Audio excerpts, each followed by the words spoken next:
Assalamu alaikum guys. Welcome to our channel. Today our topic is law of universal gravitation. Law of universal gravitation is presented by Newton.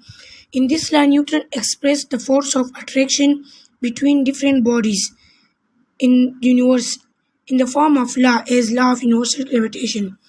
The statement of this law is like that every body in the universe attracts every other body with a force which is directly proportional to the product of their masses and inversely proportional to a square of the distance between their centers.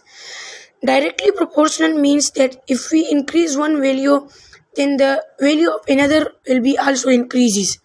So this is direct relation, means directly proportional.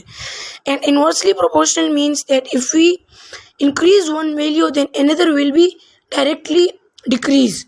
So this is inversely proportional or inversely relation. So Newton says that in the universe every body attracts force on another body and another body attracts force on that body. So their force is directly proportional to product of their masses and inversely proportional to a square of distance between their centers. Now the mathematical representation of law of universal gravitation is like that if we consider two spherical bodies of mass m1 and m2 separated by distance r. So now mathematical presentation is like that by definition of Newton law universal gravitation means the force of gravity is directly proportional to m1 and m2 means the product of masses and inversely proportional to the square of distance. If we combine both equations, so it will give us the third equation.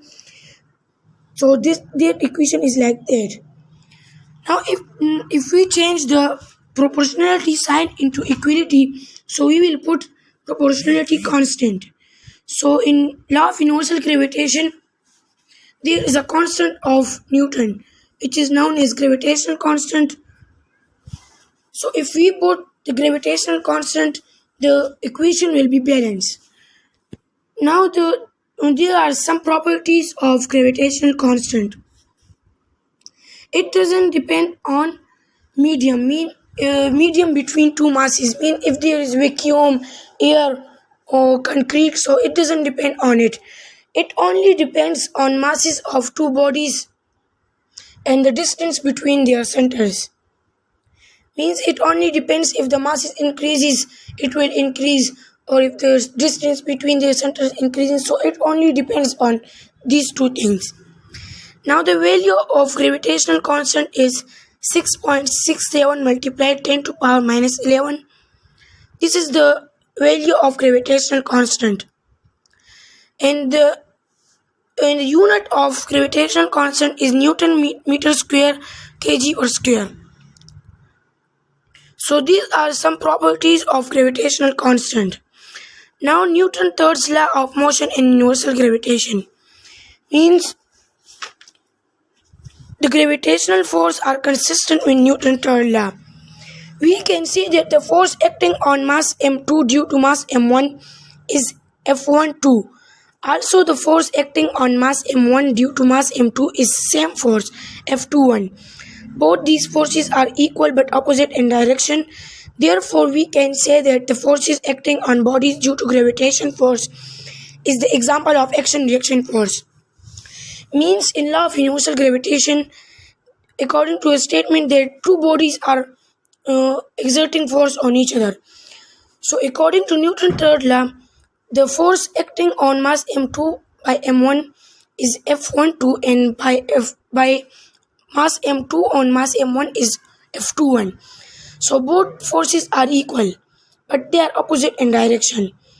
So we can say that these two forces are action and reaction phenomena, because Newton's third law statement is like that every action has a opposite and equal reaction, means they are opposite in direction. So there are same case that in Newton law of universal gravitation there are two forces which is opposite in direction. So this is relevant to the Newton's third law.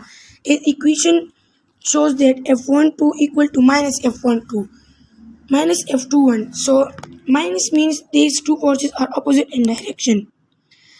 Now examples of these action reaction phenomena is Earth pulls on the moon and moon pulls on Earth with a force of equal magnitude.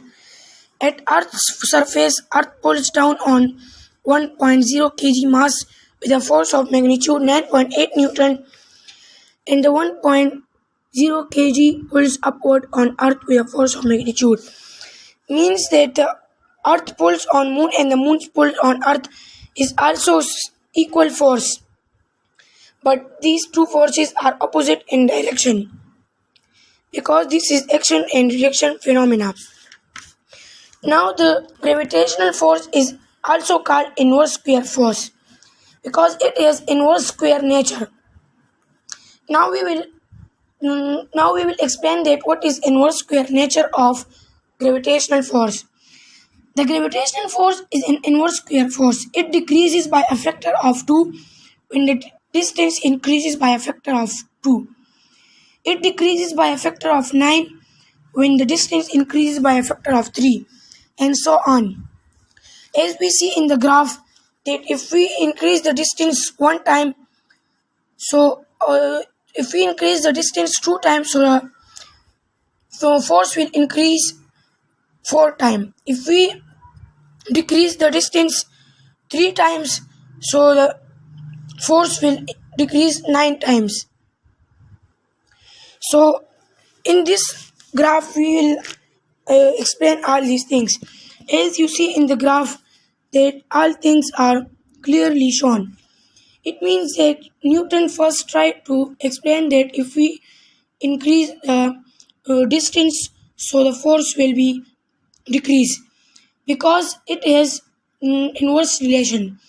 But Newton, this statement is wrong.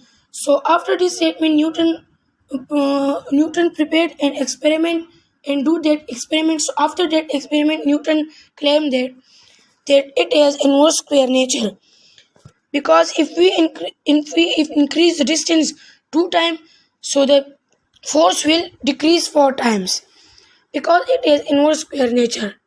So in this topic, this is the end of our topic, and I hope that you all understand the topic and wish you that you understand my topic and subscribe my channel.